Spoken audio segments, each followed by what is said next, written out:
Hey, Reg, what's going on?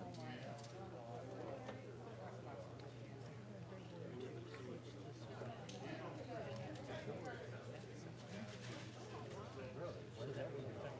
Could be even this the next board meeting. Because I think the speakers are here. They're for the public. So we're, did you hear that, Ben? That they might switch the board since we're here. The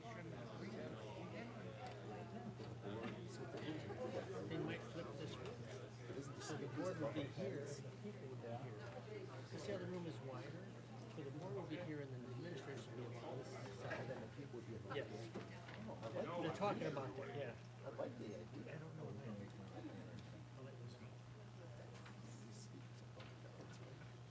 Yeah, I guess these things designed for one way. Because right, if you do,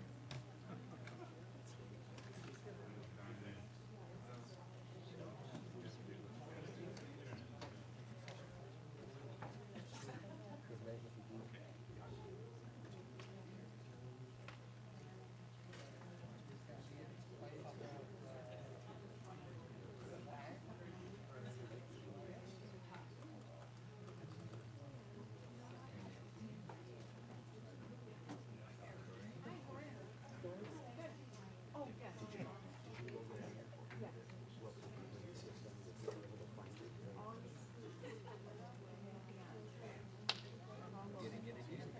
okay, I think I'm here too. So I'm trying something else here. Thank you so much for doing that. The work center's still vacant. Stop and restart the stream, or is that possible? No, you don't have that. Can you do a preview there to make sure it's recording?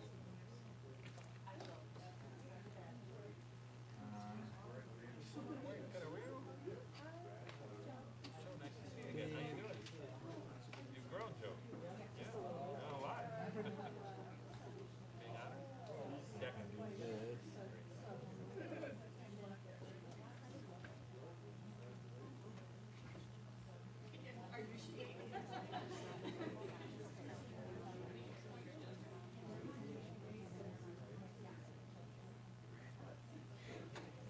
This one's doing it too.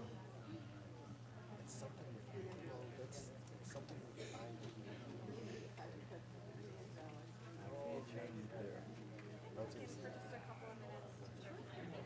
Much appreciated.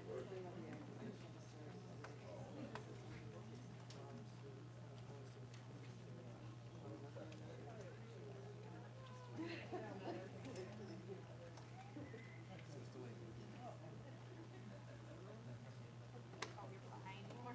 Thank you.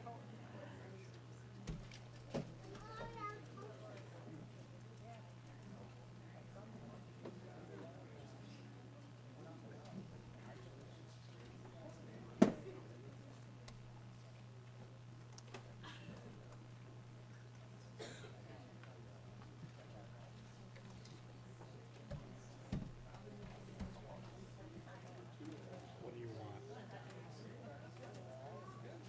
On number one, thank you. A lot of new people here today. No familiar faces.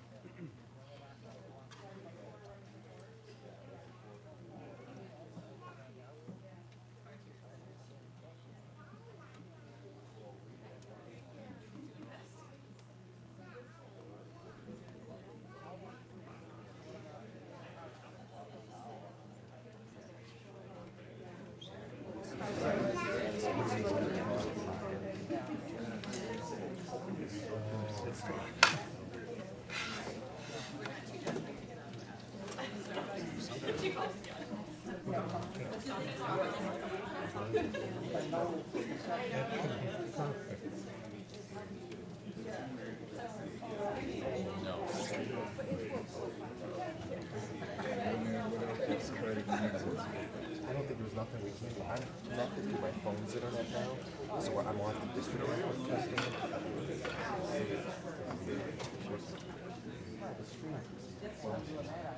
Right.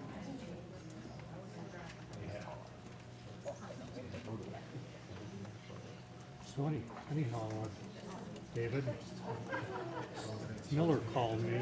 Guess what doesn't start again? The motorhome.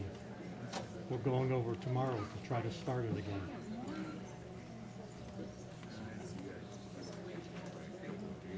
Oh yeah. Yeah, right.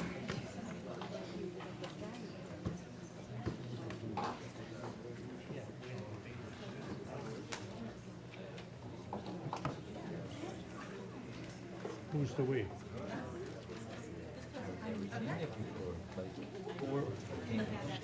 Just keeps bouncing. Oh, where was it at? Keeps up. Oh, how come you didn't tell me? Oh, thank God. Do you have Firefox? What did- Google Chrome on there? What did you miss out on? What'd you miss? If you got one of those on there, and you open it up to there, oh, you have Firefox.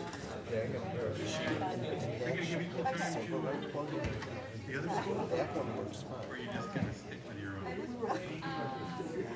Just the Windows Media Player. You can say all you want about something, right?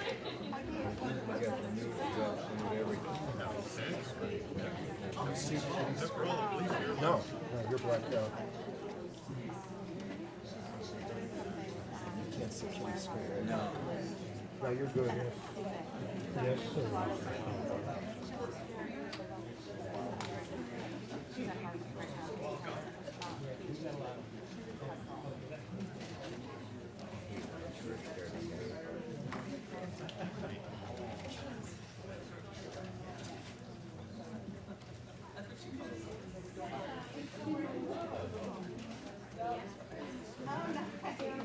It works through this.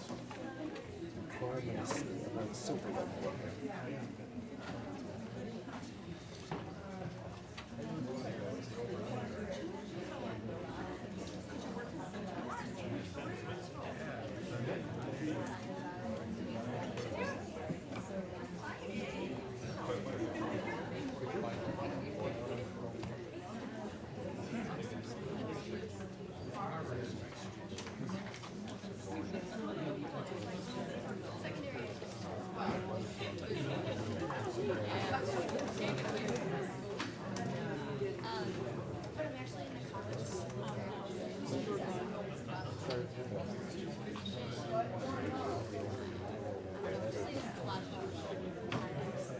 He's not talking to you.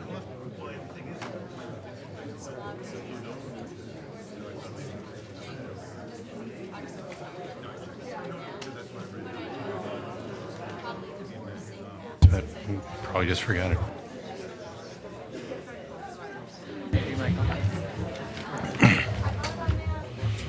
Okay, good evening, everybody. Welcome to our April work session. Since 6:05 p.m., the board has been in closed session for the discussion of lawfully closed meeting minutes, whether for the purposes of approval by the body of the minutes or a semi-annual review of the minutes as mandated by Section 2.06. The appointment, employment, compensation, discipline, performance, or dismissal of specific employees of the district or legal counsel for the district, collective negotiating matters between the district and its employees or their representatives, also litigation when an action against, affecting, or on behalf of the particular district has been filed or is pending before a court or administrative tribunal, and one more, the placement of individual students in special education programs and other matters relating to individual students. I'll entertain a motion to come out of closed session. Second. I have a motion and a second to come out of closed. All in favor? Aye. Any opposed? Okay, we're in open session. Sorry about that long list, but it was a busy afternoon. Anyway, as always, our mission is to educate students to be self-directed learners, collaborative workers, complex thinkers, quality producers, and community contributors. And we're about to get a wonderful example of that. I'd like to welcome Julie Beeler, the principal of Napier Elementary School, and I believe 5 of our students that are going to lead us in the pledge. First, we'll let Ms. Beeler introduce them. Good evening, everyone. I'm very happy to introduce 5 of our Napier students. With us to start our evening, we have William Karosik, Madison Karosik, Taylor Karosik, Chloe Kreitzer, grade 1. Cole Kreitzer, grade 3. All right. Lead us,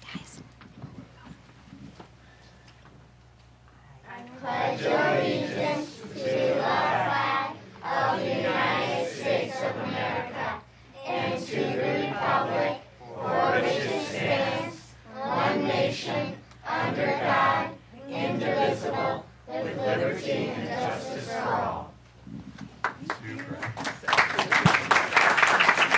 Good job, guys. You can go now. Okay, great. Good job. Thank you. Thank you very much. Thank you. Thank you. Good job. Thank you. Hello. Thanks a lot. Hello. No, we'll do that now. Just segueing into the quality producers. Anyway, roll call, please. Board Student Ambassador present, Jody Nemeth. Board members present, Susan Price, Jackie Romberg, Mike Yench, Susan Crotty, and Terry Fielden. Okay, thank you. Move right on to recognition, and we do have some good news this month. We usually do. So, we have some very good news. I'm pleased to announce that Ann Reed Early Childhood Center has become the first preschool in Illinois to complete the requirements to be awarded an Earth flag. Ann Reed is also the only silver LEED Leadership in Energy and Environmental Design certified early childhood center in the United States to earn this flag.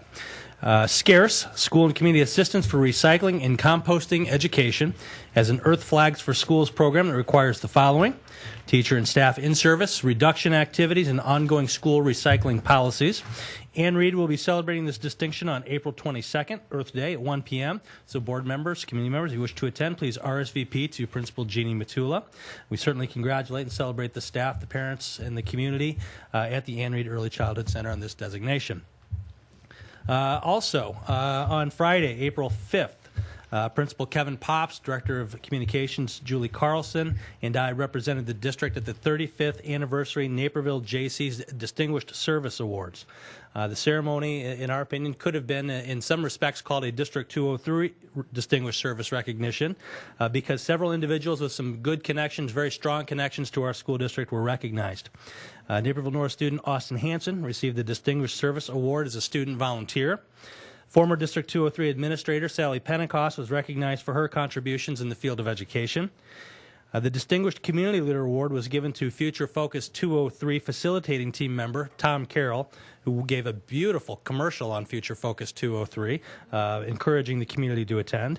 The recognition for service as a non-for-profit leader was awarded to Future Focus 203 facilitating team member Peggy Frank, and Future Focus 203 team member Bill Anderson nominated another award recipient. So I'd like to congratulate and thank each of the award recipients for all of their contributions to our community and to our school system.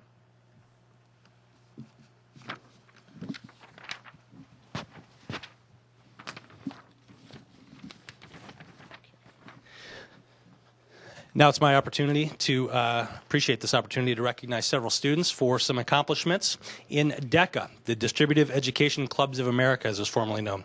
DECA, founded in 1946, is a student organization that prepares emerging leaders and entrepreneurs in marketing, finance, hospitality, and management in high schools and colleges around the globe. It provides co-curricular programs that integrate into classroom instruction, applying learning in the context of business, connecting to business and the community, and promoting competition. The DECA State Career Development Conference was recently held. Qualified state winners will compete in Anaheim, California, April 24th through 27th. So I'd like to recognize those students that are here.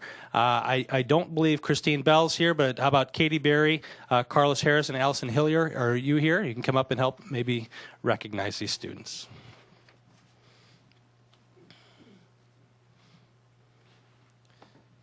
Maybe you'd like to read the names, and I'll present the awards to the students. I know one for sure. Meredith French.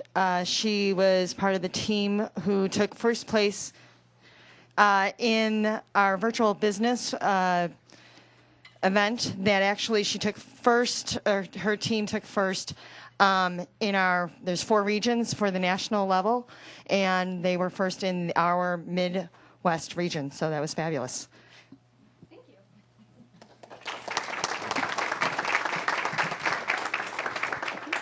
And at Naperville North, we're very proud of 2 of our students, Joe Wavering and Jeffany Wu, for competing against hundreds of other students in each of their individual events and doing really well. So nice job, you guys. They're great examples of entrepreneurs and future leaders for us.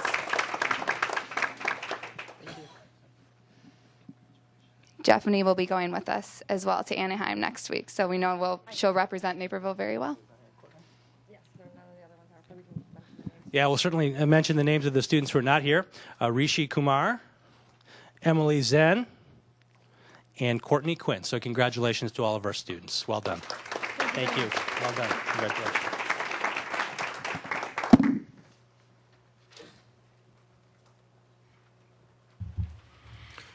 Okay, moving on. Next item is public comment. I have one request so far, and let's like to remind everyone, if you please limit yourself to 3 minutes if you're speaking as an individual, 5 minutes if you're representing a group. And first person that signed up is Carol Tritchler. If you can come up. It's not working? Carol?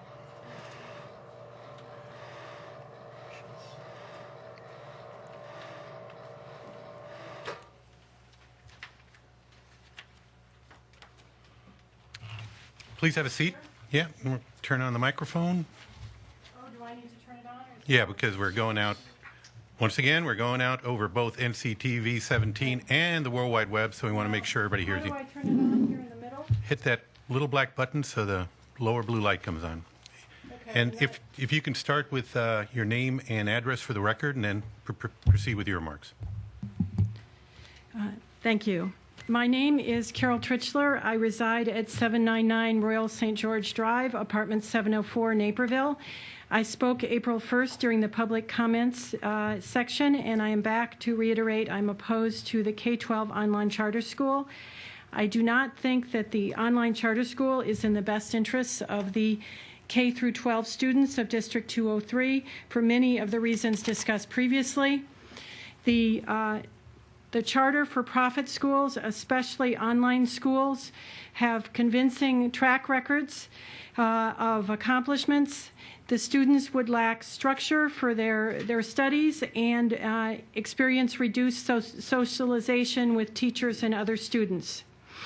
Public schools and not online charter schools provide the best access to high-quality public school education to allow individuals to get a good start as future employees and citizens and to reach their potential.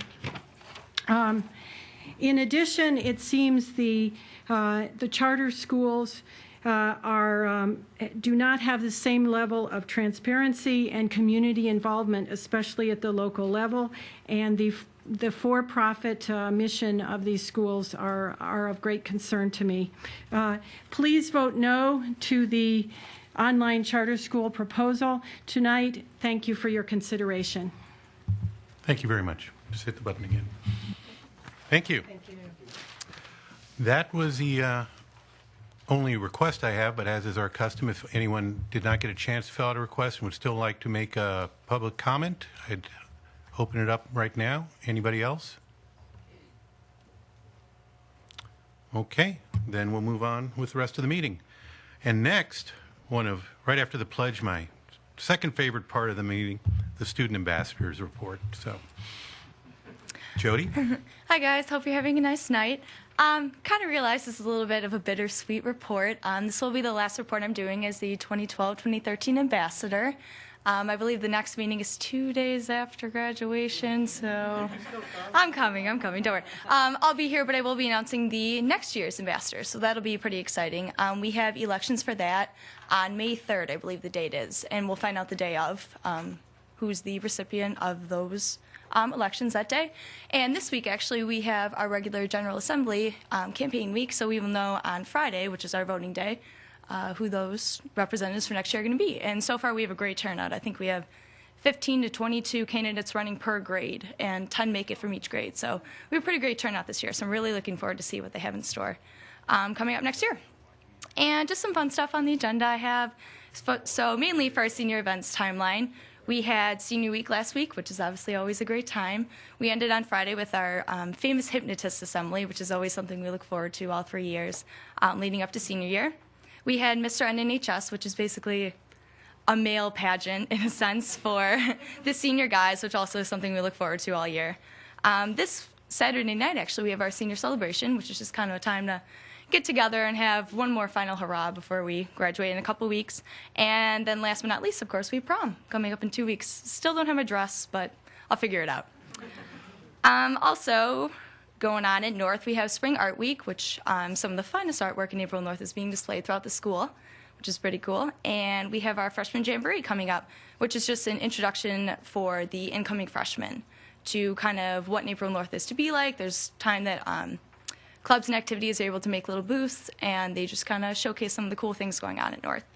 And actually, since George isn't here, I was just looking on the Central website, and they have their student council elections going on this week as well. So maybe we'll hear a little bit about that next meeting from him. And then one more just thing going on at Central right now is they have their musical The Wiz coming up soon, and tickets are on sale for that. So if you want to go see The Wiz, check out the Central website. That's all I have. Thank you. Well, thank you. Even filling in for George a little bit, who was taken ill this evening, and I'm sure he wishes he could have been here. So anyway, moving on, we have one FOIA under written communications. It's there for your perusal, and then we'll move on to the superintendent, staff, and school reports. Thanks. 2 reports I'd like to share with the Board of Education tonight. The first one is in regard to our Diversity Action Plan update. The Diversity Awareness Council met on Monday, April 8th. As you know, this council is comprised of community members, parents, and staff in our school district. The primary role of this council is to provide us with input on the Diversity Action Plan initiatives and recommendations regarding future actions. The agenda included several items: a review and update on the action plan, a discussion about information presented at Future Focus 203, community engagement session number 1, a review and discussion of the diversity statement, a review and discussion of Board of Education policies 510 and 710, which relate to equal employment opportunities, minority recruitment, and equal educational opportunities, and a discussion about recommendations for updates and revisions to the action plan. At the June 17th meeting, I'll be providing the Board of Education with a summary, a report on all of the actions this year, and in July I'll present to the Board of Education an updated action plan. The Awareness Council provided some very good feedback on our diversity statement and board policies. They asked some very good questions about those policies and offered some very thoughtful ideas on updating them as well. I'll be taking their suggestions and considering how they can be incorporated into those policies. Also, they had some fantastic feedback on the diversity statement itself. While they agreed with the statement, they'd like to see it be a little bit more assertive in its statement. I'll be working with the task force to incorporate those recommendations, hoping for a first reading of the statement, Board Policy 510 and Board Policy 710 at our June 3rd meeting with potential action on June 17th. I'd also like to call to attention to the Board of Education in board docs, the slide labeled as changing demographics. So maybe if we can pull that up. I shared this slide with the community during Future Focus 203 session number 1. And during that session, we talked a lot about how our student population has been changing over the last decade. Based on what we heard from other agencies at an intergovernmental dinner, these changes appear to be reflected throughout the community. The council talked about how these changes make the work of the Diversity Task Force and our Diversity Action Plan so important. As I draw your attention to that, you can see that there have been significant shifts and changes in our student population over the past 12 years. You also know from previous presentations that much of the focus of the Diversity Action Plan this year is on building leadership capacity and putting our leaders in the role of learner as it relates to better understanding culturally responsive practices in their schools. Many members of the Diversity Awareness Council, as well as many of you, have been talking about looking forward to future action plans and initiatives where we're going to start to see significant impact in our school. So I thought I'd take a minute and share a couple examples with you of some actions at the school sites that have come out of the work we've been doing with leaders. First example I'll share with you is at Beebe, where Principal Chuck Freund and his staff have been taking a close look at their student population in order to help them better understand how to serve their whole population. As an example, the staff has looked at its limited English proficient student population. First, understanding how the LEP population has changed at Beebe. Next, making predictions, making observations, and asking questions, how these changes have impacted their school community and how future school improvement efforts can be developed to address such changes. Another example is at Naperville Central High School. As part of a course audit process, Assistant Principal Jackie Thornton, Principal Bill Wiesbrook, and the central staff in collaboration with Learning Services took a look at course enrollment demographics. They'll use this data to help determine whether or not course offerings are providing high-level learning experiences for all of our students. This information will also help them identify possible new courses that should be offered in the future. And then also this year, Jefferson principal Nancy Voice has led 25 teachers in a book study of the book Voices. They met once a week to discuss the findings and recommendations in the book and talked about the relevancy to the Jefferson school community. You may recall we highlighted the book Voices when we presented the Diversity Action Plan, written as the voice of minority students in DuPage County. Members of the study group provided an overview of the book study to the full staff a few weeks ago. Staff has identified a few of the recommendations in the book, and they've asked other staff members who didn't participate in the book study if they'd like to join in on focus groups related to some of those recommendations. At their last Institute Day, the Jefferson staff looked at demographic trends and noted how much the population at their school had changed, and then talked about why their teaching must change to reflect those demographic changes as well. And they engaged in a reflection of their own experiences and began to better understand what culturally responsive practices mean and what they look like in their school and in their classrooms. So these are just a few of the examples of the great work our schools are doing right now to address our changing student demographics and to ensure that we're meeting the needs of all of our learners and all of our students in our schools. So the next report is scheduled for June, when the board will review policy and hear a summary report on the work done this year. So at this point, I'm happy to answer any questions that you may have at this point. Well, no questions. It's a very thorough update, and appreciate it. And we're looking forward to any new policies or changes you suggest in June. So, any other comments, questions? Okay. Future Focus 203. The facilitating team met on Thursday, April 11, to finalize plans for our next community engagement session. My child has been very successful. It's something that every parent wants to say about his or her student, but what defines success? At the next community engagement session, community members are going to be asked to delve further into the topic of how do you define student success through Future Focus 203. So I'd like to invite everyone to participate and to join the discussion and bring other community members along with you. In advance of our next session, you may wish to begin thinking about how you'd respond to questions such as, where do test scores and other hard measures fit into your definition of student success? At our first session, several community members expressed concern about test scores, while other community members questioned why we were too focused on test scores. How should we assess and communicate overall student outcomes and growth?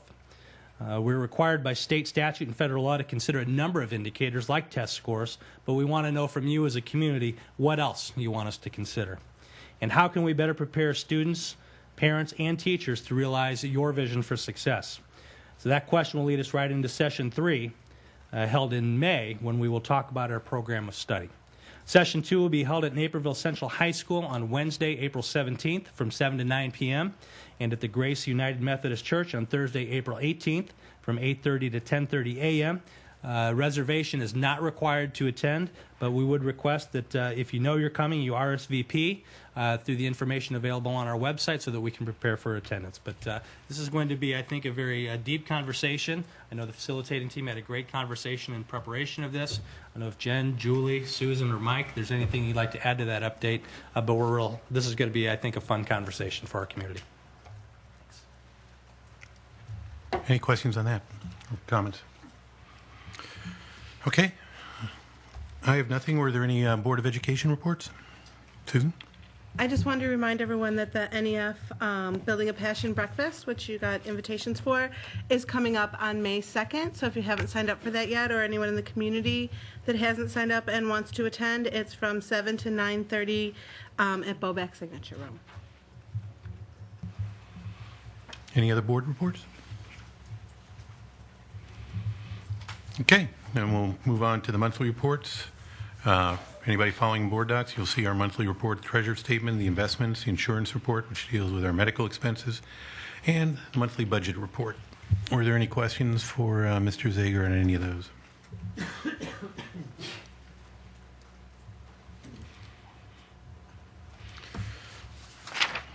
Okay, then we'll move on to the consent agenda.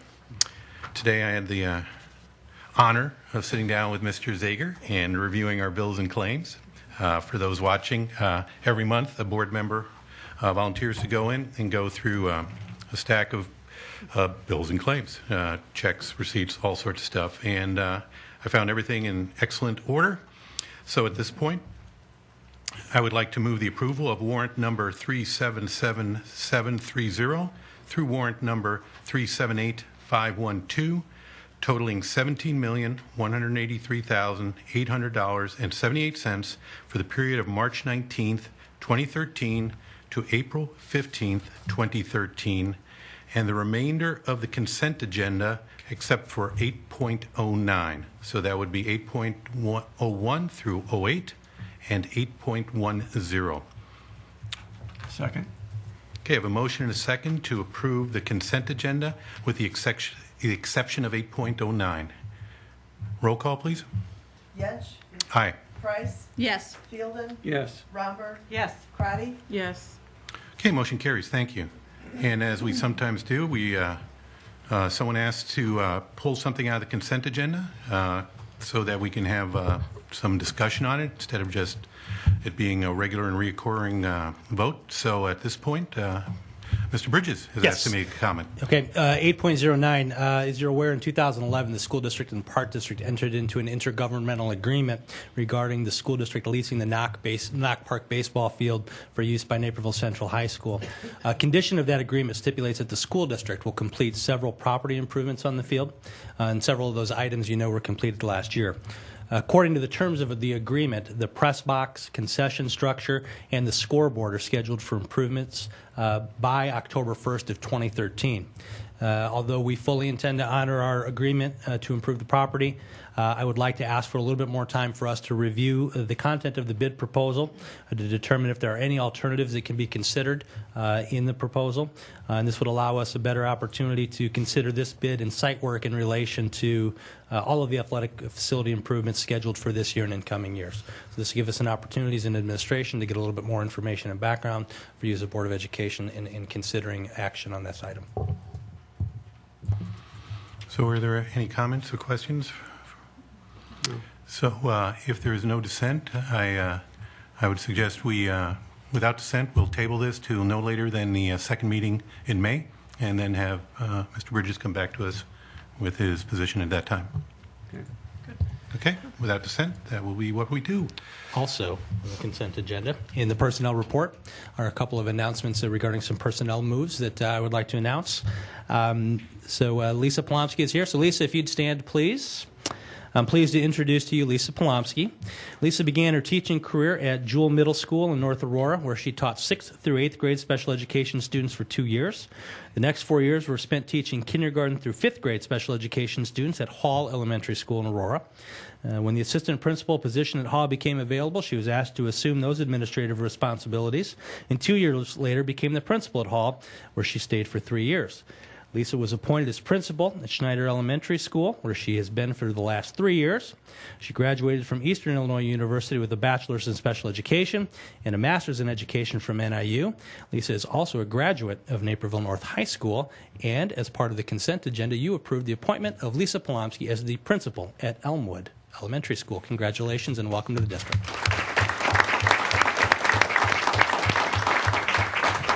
I won't put you on the spot too much, but I recognize somebody sitting next to you if you'd like to maybe introduce who came with you. My husband Jamie, also a 203 graduate, and my daughter Molly, a 3rd grader. Great. Welcome, all of you. I'm also pleased to announce the appointment of Gina Baumgartner. Gina, would you stand, please, as the principal of River Woods Elementary School. Gina is currently the assistant principal of Steeple Run Elementary School in our district. She began work in the district as a reading specialist at Jefferson Junior High School and was appointed as an assistant principal at Mill Street Elementary School, where she worked for 4 years. Gina began her teaching career as a 2nd grade teacher in Tacoma, Washington, relocated to California, where she was an elementary school teacher, a reading specialist, Title I program manager, and began her administrative leadership as assistant principal in Pleasanton, California. Gina has a bachelor's degree in education from Seattle University, received a certificate in cross-cultural language development from the University of California at Berkeley, and received a master's in education and her educational leadership certificate from California State University in Hayward, California. So congratulations, Gina, on becoming the principal at River Woods Elementary School.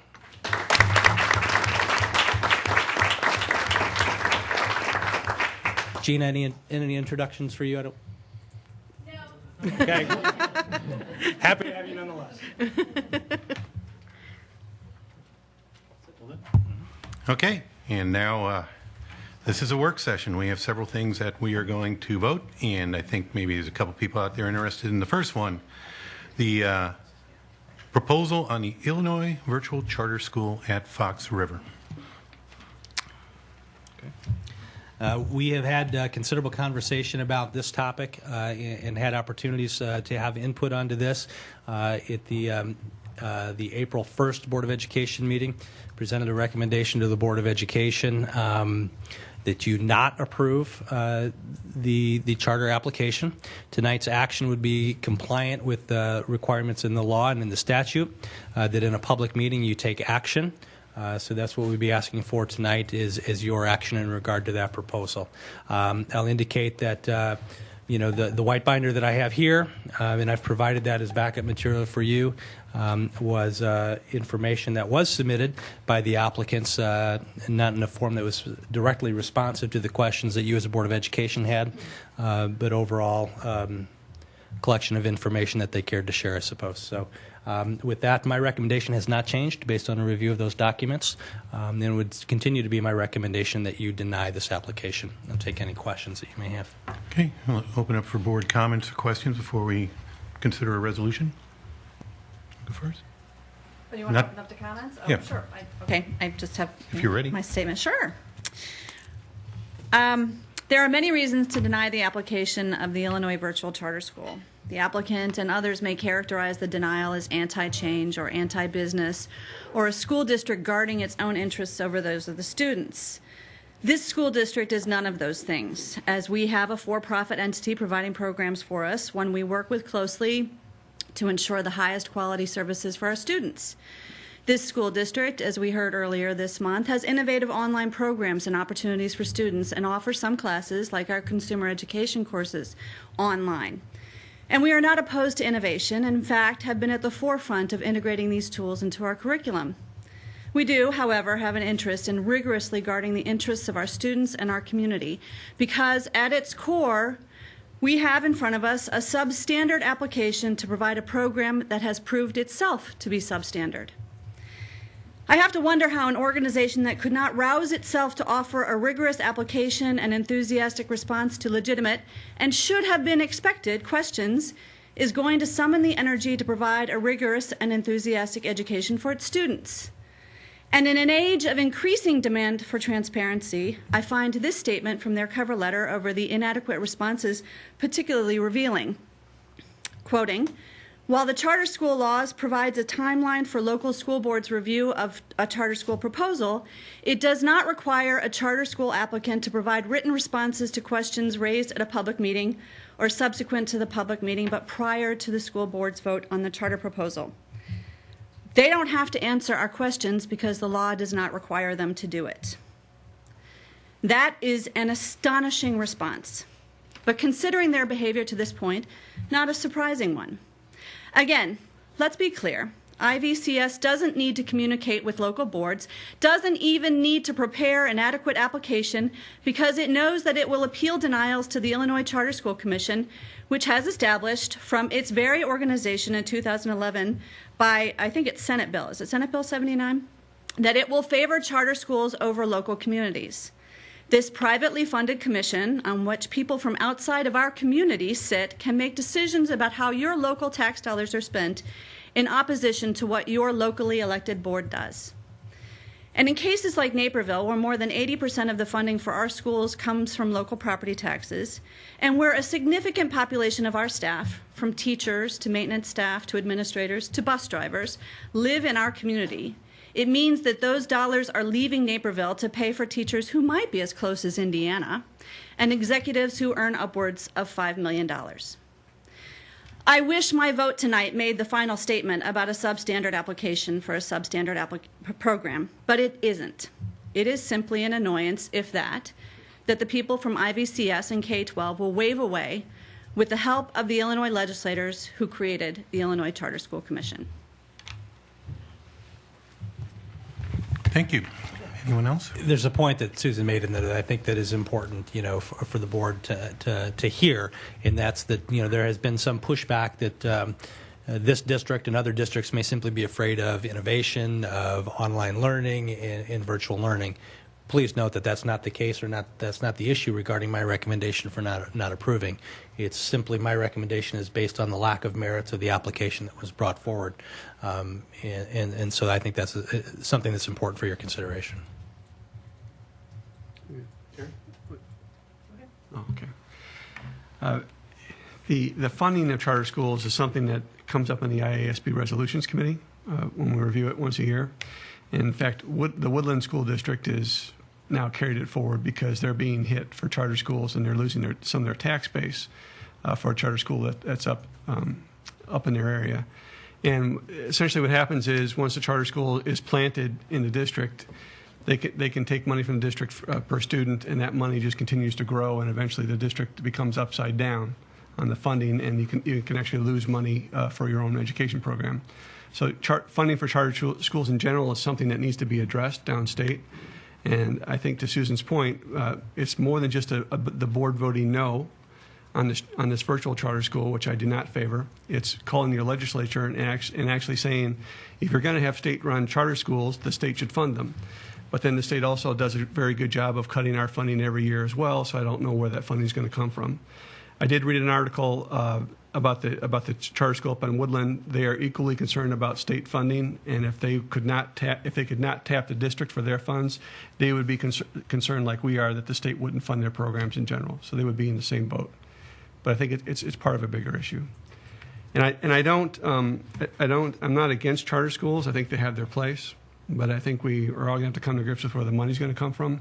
This particular school, I didn't see that they had a basis to make the claims that they did. I don't think they offer a good educational value for the students that will attend or attend online. And I think that's the bigger issue. They provide no value.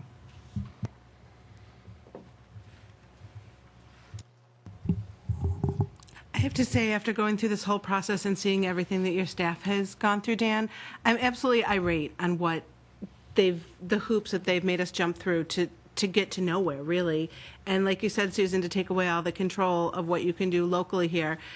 I think the thing that's saddest is that they give all of charter schools a bad name, and that's not what they are. These people are for profit, and it makes no sense why they're allowed to ask for these things from us. So it's just been a frustrating process, and I'm sure you know it even better than we do. I just wanted to comment and make sure everyone here knew, and that everyone at home that's viewing understood the amount of resources that Dan and his staff have spent. I think that was the first row or second row were 8 or 10 professionals that had spent hundreds of hours in totality answering questions and getting information together for board questions and other staff questions by discipline within the district. And those are resources that are taken away from Common Core and other day-to-day things we need to do. And again, it's not that I don't support alternate education. We have alternate programs in our schools, and they work very well. My biggest bone of contention was I didn't think the students in this program were going to be helped, and there were supports for these students, that their teaching coaches were sometimes parents that where a student in a troubled situation probably doesn't have a great relationship with their parent or guardian, and that was going to be their teaching coach. Just didn't make a lot of sense. And these were things that the presenter from K-12 told us. So I am not in favor of it, obviously, for those reasons. But I would like our superintendent to just talk about this moratorium that they're talking about in this House bill right now that is a moving target, but yet what he knows, if you wouldn't mind, Dan. Sure. House Bill 494, I believe, is in third reading right now with the House in Springfield. And really, what it asks for is a one-year moratorium on the virtual charter schools. And again, it's not necessarily a comment in regard to online learning. Charter schools in general, virtual charter schools, it just asks for time to be able to review the law and to allow for further study. The current law is silent on virtual charter schools, and I think that's important for us to be able to provide some response to. Virtual charters were not in existence at the time the current law was created. The current funding formula, we've talked about this also, is not applicable. Virtual schools do not require brick and mortar buildings, transportation, food services, security, and other things that may be necessary within a brick and mortar school.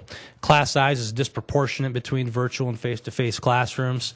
No criteria exist upon which to base acceptance or denial by local school boards as well as the Charter School Commission for virtual charter schools. And then, quite honestly, the research is inconclusive as to the effectiveness of K-12 virtual charter schools. So I have communicated with our state legislators. The bill is sponsored by Linda Chapelavia from Aurora. Darlene Sanger has signed on as a co-sponsor. I've spoken with her and shared my perspective, certainly on 494, that this would at the least allow us opportunity to better understand applications such as these. Well, I'd also like to rise in opposition to this charter school, and I agree with everything my colleagues have said. And as both Terry and Susan said, I'm not against charter schools on principle. I'm against this charter school based on it's just not credible, doesn't have a credible plan, it didn't put together a credible or thoughtful application, and there's no way that, in my mind, they can serve our community, and I think it would be a veritable disaster. So I'm not going to repeat everything else. Were there any other comments or questions from the board? Then I believe we have a resolution, and bear with you. Based on legal advice, we are actually going to read into the record the entire resolution. So it is a little lengthy. It takes a couple minutes, but this is a resolution, and I believe Mrs. Price is going to make a motion on the resolution. All right, buckle up. This is long. I move that the Board of Education of Naperville Community Unit School District 203 adopt the following resolution to deny the charter school application submitted by the Illinois Virtual Charter School at Fox River Valley.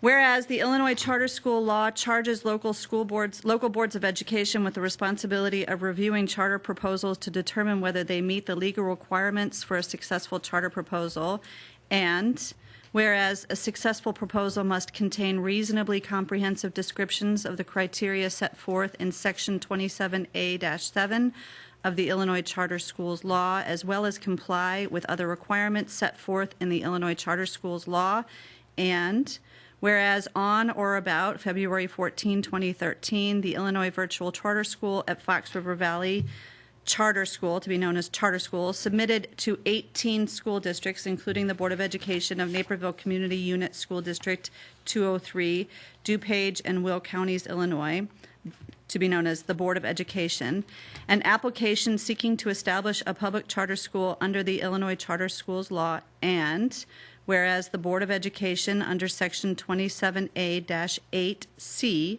was obligated and did convene a public meeting on March 18, 2013, within 45 days of the receipt of the charter school proposal for the purpose of obtaining information to assist the board in its decision to grant or deny the charter school proposal, and whereas the Board of Education under Section 27-8E was obligated and did convene a public meeting on April 15, 2013, within 30 days of the Section 27A-8C meeting for the purpose of voting to either grant or deny the proposal, and now therefore be it resolved by the Board of Education of Naperville Community Unit School District 203, DuPage and Will Counties, Illinois, as follows.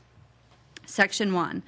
The Board of Education denies the Illinois Virtual Charter School at Fox River Valley proposal submitted by Illinois Virtual Learning Solutions on February 14, 2013, and all attachments for noncompliance with the statutory requirements as set forth in Section 27A-7A, and for failure to show that it deserves a preference from this Board of Education or the State Charter School Commission under Section 27A-8A. Section 2. Within the time permitted by the Charter Schools Law, a copy of this resolution and a written report containing the Board of Education's determination shall be filed with the Illinois State Board of Education and the Illinois Charter School Commission. A copy of said report, including the applicant's appeal rights, shall be provided to Virtual Learning Solutions. Section 3. That on behalf of this Board of Education, the Superintendent of Naperville Community Unit School District 203 is hereby authorized and directed with the assistance of District's Counsel to finalize the written report containing the Board of Education's determination and to sign and serve or cause to be served the following documents upon the Illinois State Board of Education and the State Charter School Commission under Section 27A-8F within 7 days of the last Section 27A-8E board meeting of the 18 involved school districts.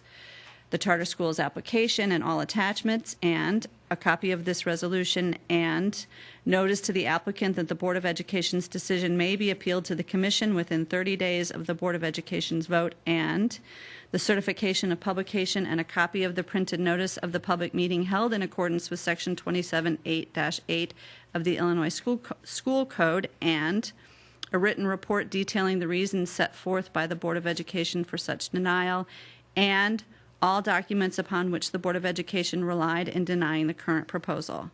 Section 4. This resolution shall be in full force and effect upon its adoption. Good job, Terry.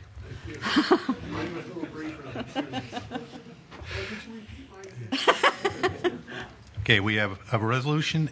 We have a motion and a second to approve the resolution denying the Illinois Virtual Charter Schools application and further directing the superintendent and his staff to complete the necessary reports. So, any further discussion? Then I will invite a roll call on the resolution as presented by Mrs. Price. Price? Yes. Romberg? Yes. Yench? Aye. Fielden? Yes. Crotty? Yes. Motion carries. Thank you.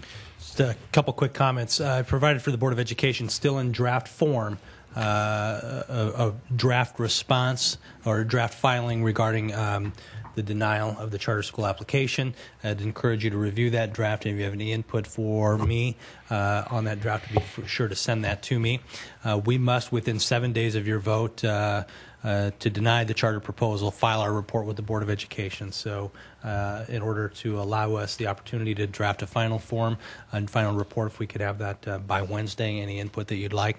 I also have in the black binder here exhibits that will attach the report that will be sent to the Board of Education. So if you care to review those, most of those have been presented to you in various form and are actually in board docs. But any input regarding the actual draft that you have seen, provide me that input, and we'll incorporate that as appropriate into the response. Okay, thank you very much. And we still have more things to cover. So, annual hourly pay for substitutes. At our last Board of Education meeting, Carol Hetman presented to the Board of Education a couple recommendations for changes in some sub-pay. We'd be asking for action for approval on that. If you have any questions, Ms. Hetman would be happy to respond to those.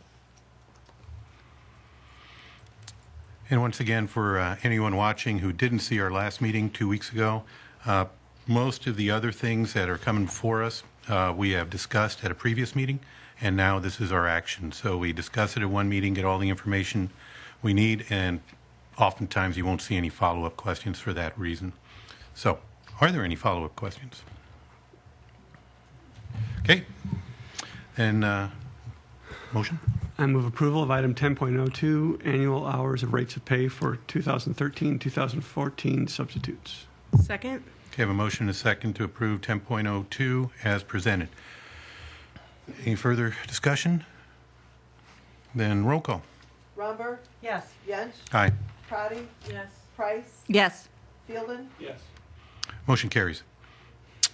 Okay. 10.03. 10.03, in accordance with the Illinois School Code, we participate in an annual advisory review of student discipline policies. This year's meeting was held on March 11th here at PSAC.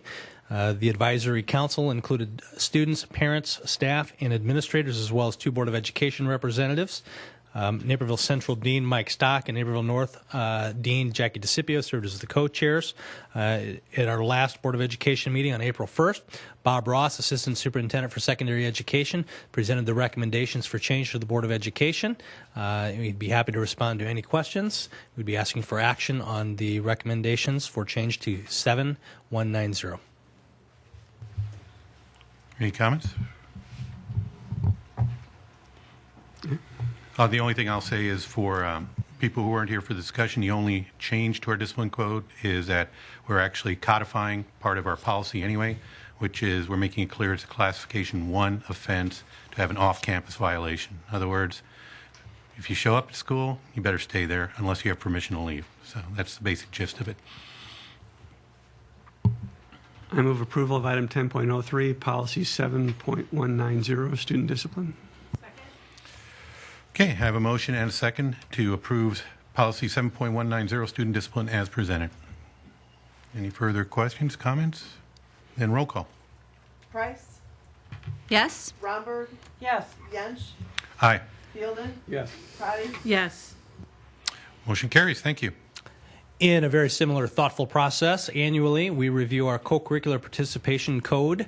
This committee is also comprised of students, parents, coaches, and sponsors and administration from both high school. Board of Education is also represented on that committee.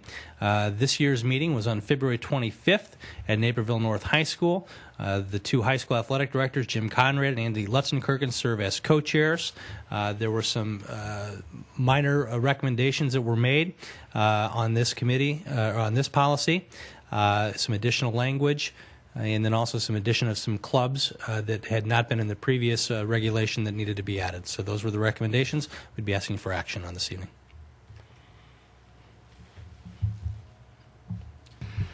I move approval of item 10.04, policy 7.240, co-curricular participation as presented. Second? Any comments, questions?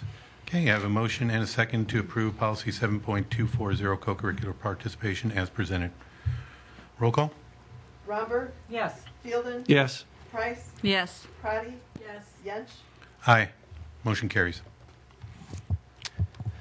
All right, 10.05, at our last Board of Education meeting, you had a presentation from our Learning Services Department under the direction of Dr. Jen Hester on high school course recommendations. There were some new course proposals, as well as some course title changes that were proposed to the Board of Education. And we'd be happy to respond to any questions that you may have. We'd be asking for action on those new course proposals, as well as the appropriate title changes. You gonna give Terry a break? Yes. I move approval of 10.05 high school course recommendations as presented. Stick a little Voice is getting a little scratchy. Okay, I have a motion and a second to approve the high school course recommendations as presented. Any comments or further questions, discussion? Roll call. Romberg, Yes. Yench, Aye. Prati, Yes. Price, Yes. Fielden, Yes. Motion carries. Thank you. And also at our last work session, there was a presentation by Dr. Hester and her team regarding instructional resources that were being recommended for kindergarten, some in grades 1 through 8 for handwriting, assessment and dual language, academic support, communication arts, career and technical education, and social studies. Each of the recommended resources was evaluated by the appropriate curriculum committees using the criteria established that aligns with learning standards and best practice and resource of evaluation. All teachers who teach the grade level or subject were provided with the opportunity to review and evaluate the resources with the exception of handwriting. We'd be happy to answer any questions that you have. We're asking for the board's action to approve these resource recommendations. I move approval of 10.06 resource recommendations as presented. Second? Okay, I have a motion and a second to approve the resource recommendations as presented. Any further discussion? Roll call. Prati, Yes. Fielden, Yes. Romberg, Yes. Yench, Aye. Price, Yes. Motion carries. Thank you. Learning Service also presented to you at our last Board of Education meeting on April 1st recommendations for curriculum in the following areas of English Language Arts, grades K through 11, and Mathematics, grade K. So we'd be asking for the Board of Education to act on approving those curriculum recommendations. I move policy 10.07 curriculum recommendations as presented. second, Item policy, sorry. Okay, I have a motion and a second to approve the curriculum recommendations as presented. Any further discussion? Roll call. Yench, Aye. Price, Yes. Romberg, Yes. Fielden, Yes. Prati, yes, Motion carries. And at our very busy April 1st Board of Education meeting, Bob Ross and Kate Foley presented to the Board of Education recommendations for high school and district special education staffing projections for the 13-14 school year. The recommendations are available for you in board docs. They'd be happy to respond to any questions that you may have. We'd be asking for the Board of Education to approve these staffing projections for the 13-14 school year. I move item 10.08, certified staffing allocation plan, high school and district special education, as presented. Second. Okay, I have a motion and a second to approve certified staffing allocation plan for high school and district special education as presented. Any further discussion? Roll call. Fielden? Yes. Romberg? Yes. Yench? Aye. Crotty? Yes. Price? Yes. Motion carries. Now we get a break. So we thought we'd mix it up a little bit here and have a presentation for you, some information on a recommendation that we'll be making for the Board of Education and asking for action this evening. Dr. Hawkins, our interim deputy superintendent, worked with assistant superintendent for elementary education, Kitty Ryan, and also assistant superintendent for education for secondary education, Bob Ross, to investigate and to look into before and after school program as an alternative to programs that we're currently offering. And we've invited Kevin Bryant from Champions to come here this evening to give a presentation of the before and after school program. So he'll give a brief overview and presentation of their program, and then we'd be asking for action on the contract that's provided for you tonight. Bob, do you have any additional comments or introduction? Just the fact that we've studied the program for the past 5 months. We've had the opportunity to visit the program in operation. Oh, excuse me. We've had an opportunity to visit the program in nearby Downers Grove at an elementary school there. We believe that the program is of high quality with strong local and national support. And it's been a pleasure to work with the Champions staff, both local and national. And our recommendation will be to pilot that program at 2 of our elementary sites in 2013. That would be Beebe and Ranchview. It's my pleasure to introduce Kevin Bryant, who's the current manager for business development for the Champions program, and he will give you a brief 10-minute or so overview. So, thank you, Kevin.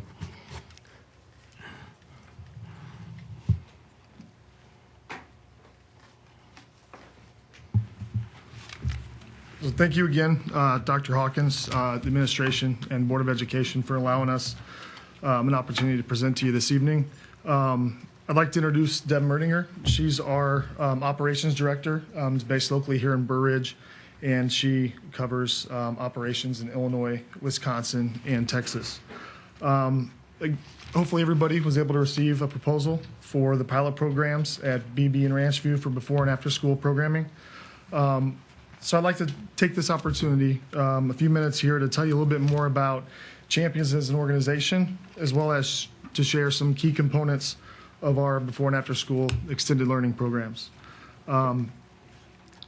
Champions is a member of the Knowledge Universe family. There are 3 major divisions that work in connection. Most may be familiar with KinderCare Learning Centers. There's 8 of them here in Naperville.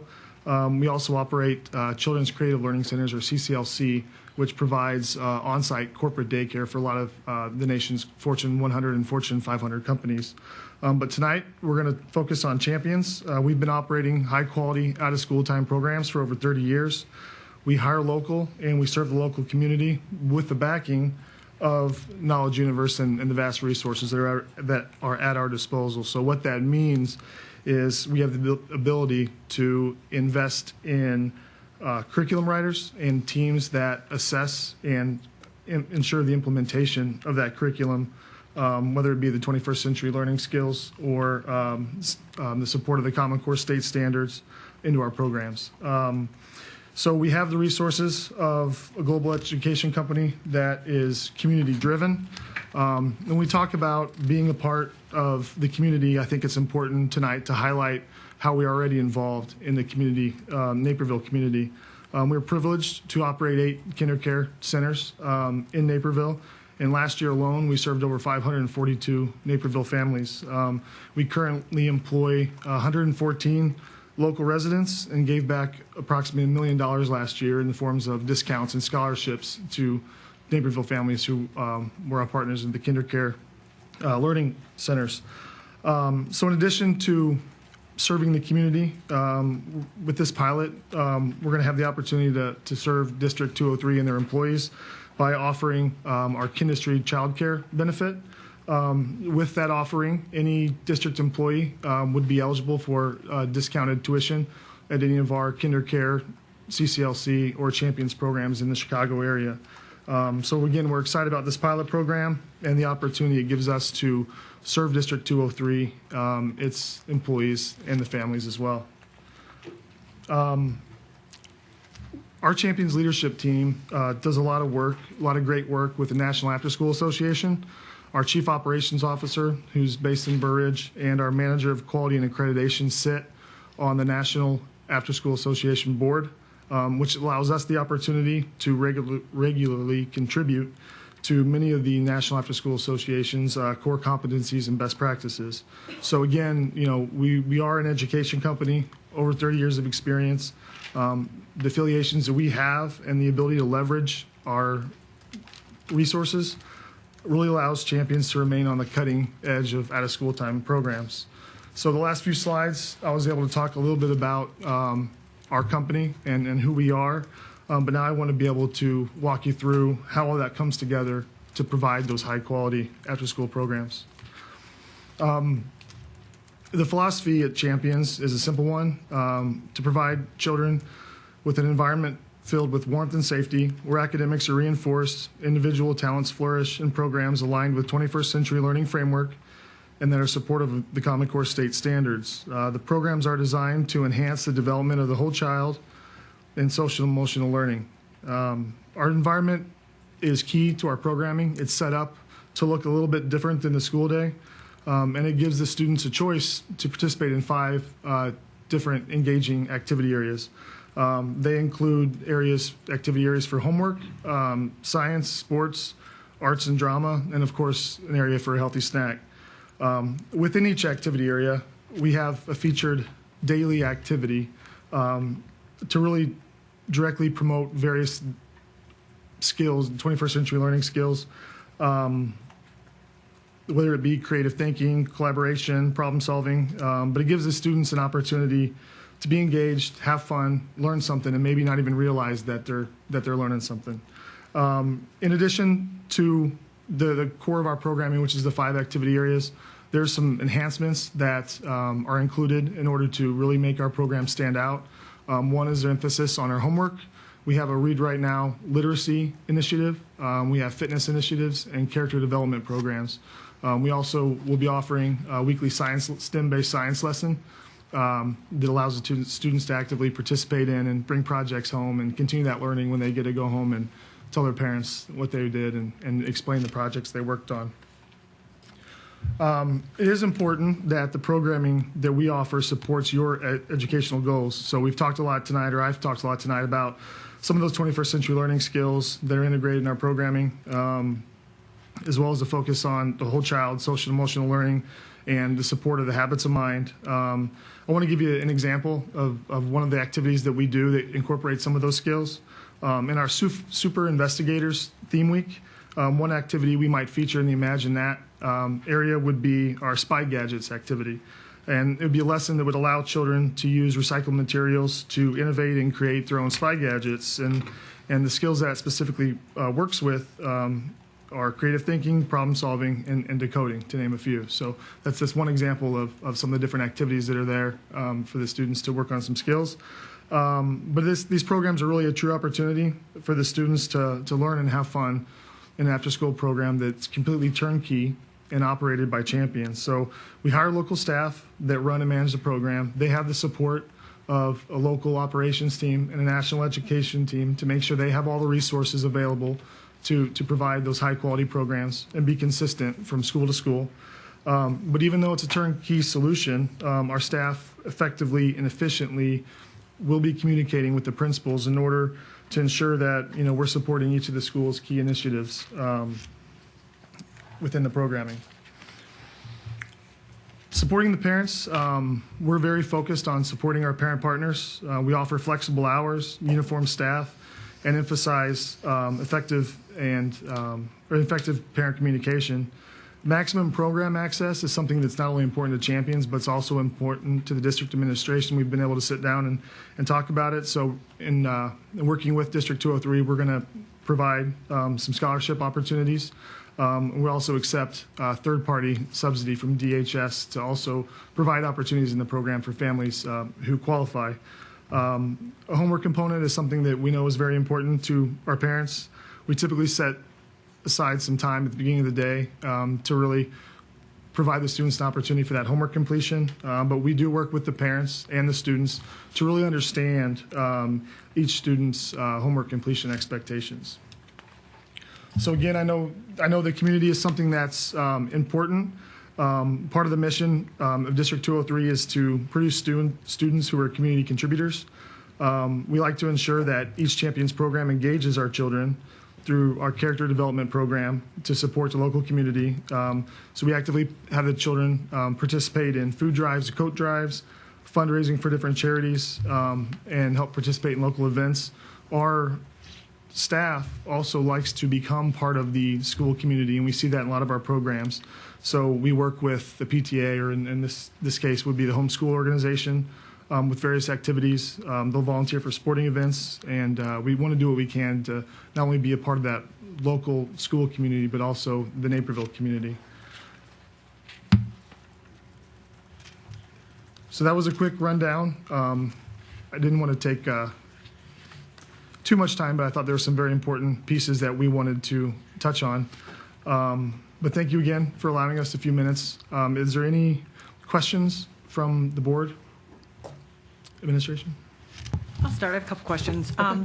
One, you talked in the material that we had in our board docs about background checks. Can you talk to me a little bit? I have a couple questions, but just kind of explain to me and my colleagues and the community what exactly those background checks include. I'll defer to my Director of Operations. Yeah. All of our programs are licensed by the state, DCFS. So going through that process, they're fingerprinted and they provide a thorough background check in addition to our own background checks, which are run prior to even making a job offer to the candidate. And I guess I want to defer, to our HR head. How does that differ?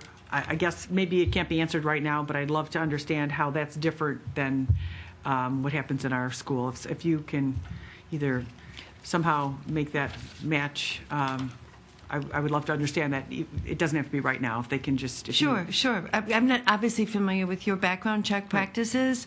Typically, though, it's been my experience, ours are a little broader and deeper with regard to the checks that we perform. Okay. Based on licensing requirements. We'll get the answer to that. The other thing I wanted to ask, we had a report earlier, diversity and changes in our community. What exactly, you talk about scholarship opportunities, so, there's 4 families that just can't pay. Right. Can they still participate? Do they have to figure out another way? Well, we came up with a plan, and we worked with District 203 Administrative Cabinet to set aside some of the revenue from our program to create a scholarship fund.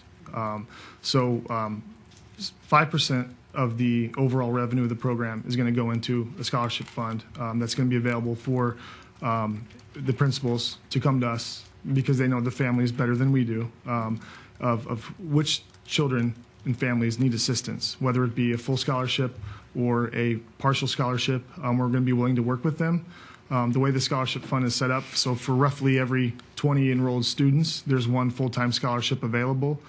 So in addition to the scholarship fund that we've created, We're Champions is going to match scholarships 1-for-1 with those scholarships offered by the district through that scholarship fund.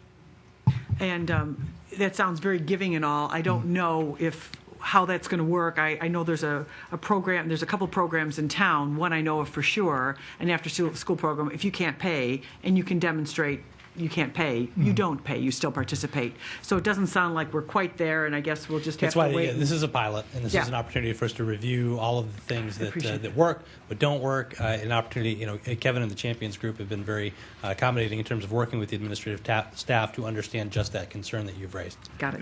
And my last question, say you have a small group. I mean, what is the student, and if it was in here, I'm sorry, I missed it, the student to professional, the care provider, whatever, ratio. Yeah. The ratio?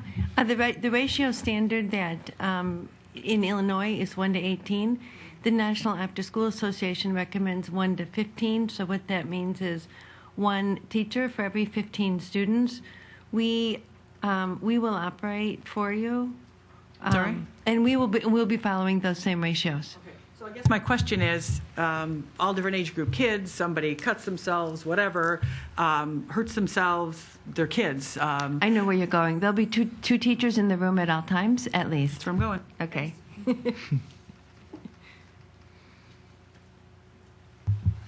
Terry? I have a question on the agreement. I have a question on the agreement, not so much. Yeah, go ahead. We're the governing law is the state of Oregon, as opposed to Illinois. In the agreement, we have the agreement shall be governed by the laws of the state of Oregon. They're better. They're better at it. Well, that's not saying much, but Yeah, right. can we amend? Yes. It would be page 8, and it would be point I. I think that's based on the fact that our headquarters are in Oregon. Yeah, but we're in Illinois. Right. We'd have to go sue you in Oregon if we had a problem. We'd much prefer you come here. You won't have a problem, and I'll be here. Okay.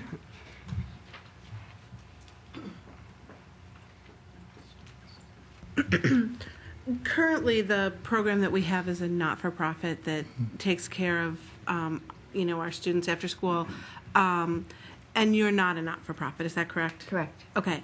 Can you just address kind of the differences in what you've seen in other districts, because you've probably taken over for other not-for-profits in other places?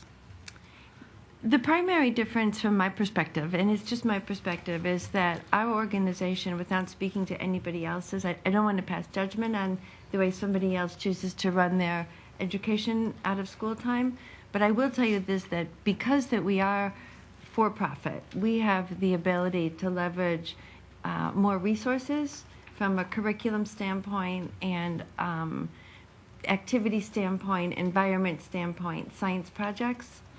And from my observations, those that are not run for profit don't have the resources to do that. Okay. So the profit that we do have, we bring to the children. Okay, thank you. And Dan, could you just address, is there a difference in cost based on what the parents would currently be paying with the not-for-profit and what they would be paying with Champions? I'm going to defer that to Bob, see if Bob can speak to that. And I think I Kevin's can probably answer prepared that. to speak to that. And you don't have also. to talk dollars, you could talk percentages No, if you it is prefer. slightly less than what they're currently paying. Oh, that's surprising. That's great. Okay. Plus, in addition to that, families can opt for a partial week. Let's say they only need 2 days of coverage. I think our current program charges, a full week regardless. They give a partial discount if it's only to be used partially. So that the parents will have the opportunity to schedule full-time or part-time, morning or afternoon. And is your staff the same, like we have our own custodians and our own bus drivers, and they get to know our kids. And that's one of the things we really appreciate is that, the parents who, especially in elementary school, when you let your kid run back in the school to get something, there's not strangers there. Is it do you usually have the same teachers there most of the time? It's my preference to have them all of the time. Okay. Yeah. And we do a great job recruiting and retaining high-quality employees. One of the things that we do, especially with after-school time, there may not be the traditional 40 hours for that employee. So any of our employees, site-level employees that work over 25 hours a week qualify for full-time benefits through our organization. So that helps a lot with the retention, and you'll see the same faces at all the programs. Okay. What are the hours of the program? You said morning and evening. Are we already providing morning? Okay. The hours are going to be, the proposed hours are 6:30 until school starts for the morning program, 6:30 a.m., and then run from the bell until 6 p.m. after school. Just to Kitty, maybe you can help me with this answer, but I just want to confirm my answer to you. We do offer morning at sites where enrollment would justify holding that. So not necessarily at every site right now, only where the enrollment would justify that. How many is that triggers that? What's the number that would trigger it? Yeah. I don't have it, but I can. Okay. And how many schools, so we're piloting at 2 schools. How many schools do we have before school, after school, or even, any out of school hour, child programming? We offered at all schools. Kitty, I'll let you speak to it. Yep. It's offered, oops. I'm sorry. It's offered at all the schools where they have enough enrollment to actually provide that. So I'm thinking it's 9 schools right now, and I think our before school program is run maybe at 4 or 5 different sites. That includes our junior high? When you say 9 schools? No, it's just No, elementary. just elementary. Thank you. You know, piggybacking on that, did you guys look at putting this program in any of the schools that don't have a service right now? Have we? No, I'm talking to our staff. I assume it was their. I assume they picked. Yeah. They picked the schools. Yeah, we decided to approach 2 schools and pilot the program, and with the agreement and consent of the principals. And we didn't look at. We thought about it, but we didn't look at schools. If I understand your question, that currently do not have programs. We did not consider those. I was just thinking, something maybe better than nothing, but okay. I mean, it's your decision. So, are there any other questions? The information provided in the booklet here is pretty good. Actually, you give quite a nice overview on the quality and training cycle for that. So there's some good stuff in here to read. It'd be some good assurance for the parents and so forth, because you talk about parent surveys and also the training that you give to your teachers, right? And most importantly, an annual performance appraisal is given for the teachers, so you get real-time feedback based on how they're interacting with the students. So I think that's a great thing. Right, and the performance appraisals for our teachers are based on Charlotte Danielson's rubrics, so they're very familiar with the standards of the education community. And our teachers in our sites are actual teachers.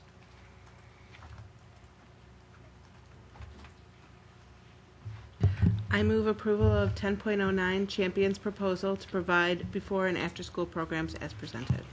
With the amendment. With the amendment for page 8. Thank you. Okay. Second. Okay, I have a motion and a second to approve the proposal from Champions as presented with, I assume you're talking the Oregon State Amendment? We got to run that by the, double check with the attorney, even though he did. He did. Look at this. She did. Okay. Okay. Motion and a second to approve the proposal as amended. Any further discussion? Okay, roll call. Yench. Aye. Crotty. Yes. Price. Yes. Romberg. Yes. Fielden. Yes. Okay, motion carries. Thank you. Thank you very much. Thank you. Thank you for the presentation. Thanks for having us. Okay, we have one more item on the agenda. I'll let Mr. Bridges speak to that. We had anticipated asking the Board of Education for action as a result of a discussion in closed session tonight. However, that matter in closed session has been delayed. We will take it up as a matter at the May 6th meeting, so we'll be asking for action at that time based on that item. Okay, thank you. Any old or new business? Then on to the schedule of events. We've already mentioned it once. It bears repeating. Future Focus Community Engagement. First one, or the next one I should say, will be Wednesday evening, April 17th, 7:30 to 9:30 at Naperville Central Cafeteria. And then the following morning at Grace United Methodist Church at 8:30 to 10:30 a.m. They're awesome, and I really, really encourage everyone that's available to attend one of those sessions, because we're talking about our students, and can't think of anything more important than that.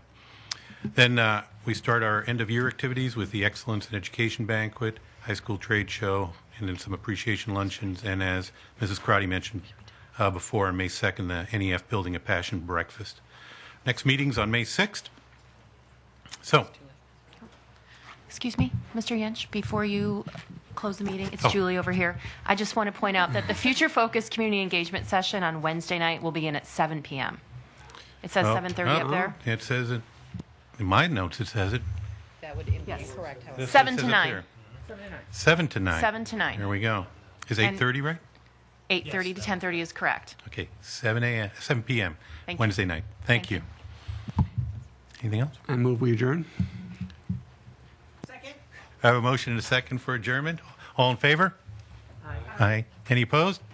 We're adjourned. Thank you.